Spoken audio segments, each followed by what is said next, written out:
আসসালামাইকুম গাইস, আমি কিছুদিন আগে একটা ভিডিও বানাইছিলাম আর ওইটা মানে অনেক পরিমাণ ভাইরাল হয়েছে আর ওইটা নেগেটিভ ছিল হয়তো। আমি না বুঝে ওই ভিডিওটা বানাইছিলাম, সামনে একটা কন্টেন্ট ক্রিয়েটর ভাইকে দেখতেছি, তার সামনে যে আমি একটু মতামত নিয়ে আসেন আপনারা। তো ভাই ভালো আছেন ভাই? এই তো ভাই ভালো। আপনার ভিডিওতে আমি রোজ দেখি ভাই। ধন্যবাদ ভাই। ভাই ওই যে আপনি কি আমার একটা ভিডিও ভাইরাল হয়েছিল ওটা দেখছেন? হ্যাঁ হ্যাঁ দেখছি।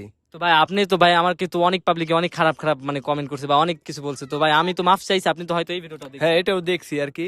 যেহেতু মাপ চাইছো, তো আমি মনে করি যে পাবলিকের একটা সুযোগ দেওয়া উচিত। কারণ তুমি না বুঝেই করছো এটা বুঝতেছি, তো মানে ওকে একটা সুযোগ দেওয়া উচিত আর কি। আপনি কিছু বলতে চান? আসলেও বলার কোনো ই নাই, কারণ যেহেতু তুমি ফানি কন্টেন্ট বানাও সেই হিসাবে হয়তো ফানি ভাবে আর কি ভিডিওটা করে ফেলাইছো। তা মানুষ যে এটা সিরিয়াস ভাবে নেবে এটা আসলেও তুমি বুঝতে পারো নাই। তাই যেহেতু তুমি ক্ষমা চাইছো সবার কাছে, আমরা মন থেকে ক্ষমা করে দিছি, তা সবাই ক্ষমা করে দিবেন।